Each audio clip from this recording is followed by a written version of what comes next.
नमस्कार. पुण्याच्या Dutch palace इथे आर्ट आणि क्राफ्ट असं वेगळं एक्झिबिशन भरलंय. ह्या एक्झिबिशनची खासियत म्हणजे इथे कुणीही व्यापारी वर्ग नाहीये, तर कुणी मध्यस्थी वर्ग नाहीये, तर इथे हाताने कलाकुसर करणारी खास कारागीर मंडळींनी हे एक्झिबिशन भरवलंय.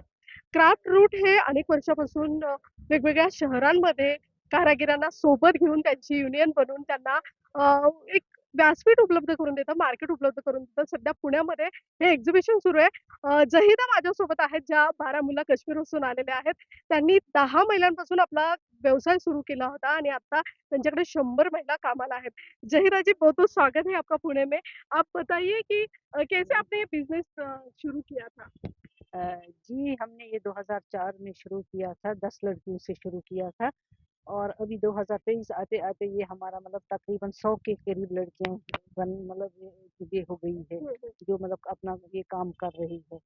तो मतलब इसमें हमने मतलब बहुत सारे मतलब स्ट्रगल्स भी किए, तो मतलब बहुत सारे मतलब ऊँच-नीच भी आ गए, लेकिन हमने इस काम को छोड़ा नहीं और हमने इसको काम को जारी रखा। मतलब 10 से अब 100 लड़कियाँ आप खुद मतलब आप ये खुद ही मतलब देख सकते हो कि हाँ। मतलब हमने कितनी मतलब ये ये स्ट्रगल करके यहाँ तक पहुँचे हैं हम। अच्छा, ज़्यादातर महिलाएँ ये घर में काम करती हैं, पुणे मतलब जैसे पुणे शहर तक नहीं पहुँचती है कश्मीरी लड़कियाँ, औरतें। आप क्या बोलना चाहोगी इसके बारे में? नहीं, ऐसा कुछ नहीं है मतलब ये निकलती है लेकिन बहुत कम निकलती है हुँ, क्योंकि मतलब कश्मीर में ज़्यादातर लड़कियाँ मतलब 10 से 4 की जॉब पसंद करती है। लेकिन मतलब और वो मतलब बाहर आना कम पसंद करती है। हुँ। लेकिन जो हम मतलब बाहर आए तो इसमें हमारे मतलब घरवालों की सब सपोर्ट है। मतलब मेरे पापा का मतलब इसमें बहुत बड़ा हाथ रहा है। तो 6 महीने पहले उनकी डेथ हो गई। मतलब वो मेरे मतलब बैकबोन थे इसमें मतलब मैं कहूँगी क्योंकि उनके सपोर्ट के बगैर मैं कुछ नहीं कर सकती थी। तो मतलब उन्होंने मुझे मतलब खुली ये आज़ादी दी कि आप बाहर जा सकते हो। तो उसकी वजह से मैं मतलब हिंदुस्तान के मतलब पूरे जैसे कि मतलब कश्मीर से कन्याकुमारी तकरीबन मैं हर एक शहर में घूमी हूँ और मतलब ये मतलब जो हम अपनी कला है उसको आगे ले जा रही हूँ। अभी अभी 100 महिलाएँ आपके यहाँ काम कर रही हैं आपके बिज़नेस में। कितना बिज़नेस बढ़ाना है, कुछ टारगेट है आपका? हाँ जी, टारगेट है मतलब ये हम मतलब हमारा टारगेट कि इस नई किरण को हम एक ब्रांड बनाएँ। हाँ, हाँ, हाँ। तो मतलब ये इतना ही नहीं मतलब ये इंडिया में ही नहीं मतलब ऑल ओवर वर्ल्ड हम इसको ले जाना चाहते हैं। वाह! तो ये ऑनलाइन भी अवेलेबल है आपके जो प्रोडक्ट हैं? जी, हमारे जैसे कि इंस्टाग्राम पे नई किरण के नाम से ज़ाहिदा अमीन और मेरे एक और पार्टनर है पुनीत शर्मा, उनके नाम से है, तो ऑनलाइन अवेलेबल है और मतलब जैसे कि कोई व्हाट्सएप करता है, तो हम व्हाट्सएप के ज़रिए भी लोगों को तक ये पहुँचाते हैं। अच्छा, तो पुणे पुणे वाले लोगों से क्या कहना चाहोगे आप? पुणे वाले लोगों से हम कहना चाहेंगे कि मतलब वो आए और हमारे प्रोडक्ट को देखे और मतलब यहाँ पे खरीदारी करे और हमारे मतलब प्रोडक्ट को सराहे जैसे कि हमारा हाँ, यहाँ डेमो पे ही ये हो लाइव रहा है ना? डेमो भी हो रहा है हाँ, आज, तो इनको देखे कि मतलब कैसे हमारी प्रोडक्ट ये नहीं है ना कि मतलब जैसे कि लगता है कि मतलब कश्मीर का हर प्रोडक्ट मशीन से, हाँ, हाँ। तो वो खुद आके देखे कितनी मेहनत लगती है इस एक चीज़ को बनाने में। तो ये तो पूरा हाथ हाँ, से बना हुआ जी काम जी, है। तो हम उनसे मतलब ये निवेदन अच्छा, करते हैं इसमें कि कुछ वो आए कुछ और आधुनिक खरीद। टेक्नोलॉजी भी यूज़ करते हैं, जैसे कि पहले एक वूलन पे ही बना करते थे ऐसी सारी डिज़ाइन, तो आपने कुछ चेंजेस जी, किया है? जैसे कि मतलब पहले कश्मीर में सिर्फ़ वूलन पे बनाते थे, जैसे कि शॉल वगैरह उन पे बनाते थे। लेकिन क्या है कि हमारी जो लड़कियाँ हैं मतलब इनको हम सालों-साल काम देते हैं, मतलब हुँ, एक तरह का ये इनका एक जॉब हो गया है। तो उस चीज़ को बरकरार रखने के लिए हमने क्या किया, हमने मतलब इसमें कॉटन अवेलेबल किया, जैसे कि हम इंडिया के हर एक पार्ट मतलब बहुत सारे पार्ट्स है जहाँ पे हैंडलूम आता है, जैसे कि चंदेरी है, महेश्वरी है, कोटा है, टसर है, लिनन है, इन सब चीज़ों पे मतलब इनके दुपट्टे, कुर्ते, सूट्स वगैरह बनाए और इनको काम देते ताकि इनका मतलब ताकि ये सालों-साल इनको मतलब काम मिलता रहे, ताकि ये मतलब इनको मतलब इनका रोज़गार बढ़े बढ़े इनसे। बहुत ही अच्छा सोच आहे आपका, की आपका रोजगार पडते रहे. तर बारामुल्ला काश्मीरपासून जहेदा आलेल्या आहेत पुण्यामध्ये आणि तुम्हाला सुंदर कलाकुसर केलेल्या या पद्धतीचे असे काश्मीरी ड्रेस घ्यायला मिळतील तेही पुण्यामध्ये. तर घ्यायला विसरू नका. क्राफ्ट रूट असं हे एक्झिबिशन आहे. नमस्कार, मैं काकली चक्रवर्ती, मैं वेस्ट बंगाल शांति निकेतन से आई हूँ। ये जो चीज़ आप देख रहे हैं ये सब हैंडमेड है, ये ब्रास का है। इस ये पूरा हैंड हाथ से बनाया, इसमें मशीन का कोई काम नहीं है। और ये एक चीज़ बनाने में हमारा 20 से 22 दिन लग जाता है, धूप निकले उसके बाद। बरसात में हमारा काम नहीं होता, लेकिन ये पहले क्या है मिट्टी से बनाते हैं ना, इसलिए इसको सुखाना पड़ता है। अच्छा, तो कितने कारीगर हैं आपके पास काम करने मेरे के लिए? पास ट्राइबल लड़की लोग हैं, वो सब 75। अच्छा, कब से बिजनेस करते हैं आप ये? हमारा तो ये चलता ही जनरेशन का काम है। हाँ, कितने पीढ़ियों से चल रहा है? 2-3 पीढ़ियों से तो चलता ही है। मैं छोटा था उसके टाइम से ही हम ये काम करते हैं। अच्छा, लेकिन मैं 25 साल तो ऐसे ही मेला करता है। तो पूरे वो इंडिया में आपकी एग्जीबिशन होती है, कैसे रहता है? अलग अलग सिटी में जाते हो आप? अलग अलग सिटी में जाते हैं, अलग अलग स्टेट में जाते हैं। अच्छा लगता है। तो पुणे का नागरिक से क्या कहना चाहोगे? पुणे तो मेरा पहली बार है, मैं पुणे में पहली बार आई हूँ। पहला दिन तो मेरा बहुत अच्छा रहा, रिस्पांस बहुत अच्छा लगा। अगले 5 दिन देखते हैं क्या होता है। सभी से निवेदन है, सब आइए देखिए।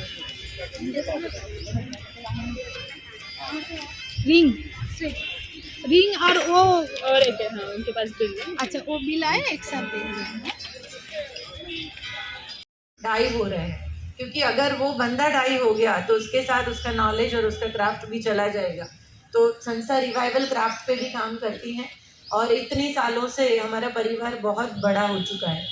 जो दिल की कारीगरी की मैंने बात करी, तो हमेशा हमारे जितने भी कारीगर हैं, तो पहले जब फर्स्ट एग्जीबिशन हुआ तो मैं एक इंसिडेंट्स बताती हूँ कि एक ही गांव से 2 लोग एक क्राफ्ट लेके आए थे और जब हमने लगाया, स्टॉल लगाया, तो देखा कि दूसरा कारीगर आके मुझे बोलता है उसके साथ मैं नहीं बैठूंगा।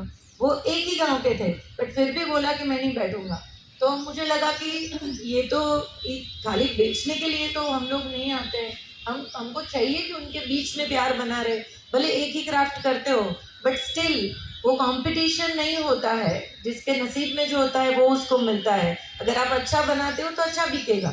तो ये जो वैल्यू था, तो मैंने उनको बोला कि ठीक है, आप इतने सारे बक्से लेके आए हो, दोनों में से किसको नहीं बैठना है? तो दोनों ने बोला हम लोग नहीं बैठे। बोला ठीक है, वो क्राफ्ट नहीं रहेगा, आपको जाना है तो आप जाओ। तो फिर उनको बुरा लगा, बोला इतने बक्से लेके आए हैं आप, ऐसा कैसे कर सकते हो? तो हमने उनको समझाया कि ये तरीका नहीं होता है, हम संस्था सबको जोड़ने के लिए होती हैं, हम एक दूसरे के कंपटीशन खड़ी करने के लिए यहाँ पे नहीं आए। तो फिर दूसरे दिन हमारी ऐसे ही पहले दिन प्रेयर हुई, दूसरे दिन प्रेयर हुई, फिर प्रेयर में सब अपनी बातें शेयर करते थे और उन्होंने देखा कि यहाँ पे तो बहुत प्यार है और अंदर अंदर भी लोग इतने प्यार से रह रहे हैं। तो जो वैल्यूज़ था उन्होंने देखा।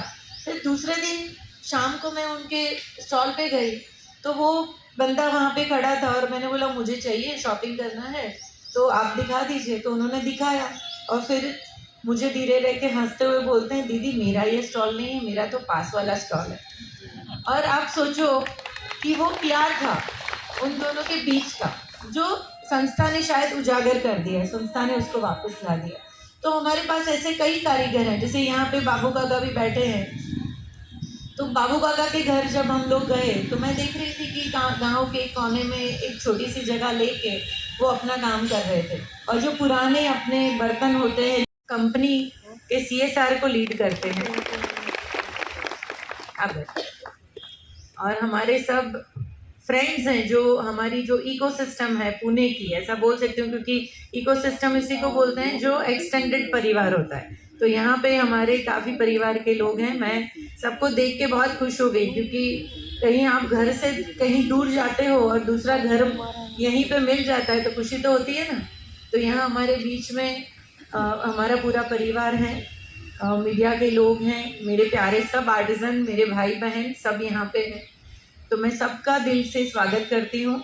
और थोड़ी बात मैं क्राफ्ट्स के लिए बोलूँगी कि अर्थक्वेक जब आया कच्छ में और हम लोग उस टाइम पे सेवा का काम करते ही थे, बट हमको लगा कि हमारी जवाबदारी है कि गुजरात में अर्थक्वेक आया तो हमको वहाँ जाके बैठना पड़े।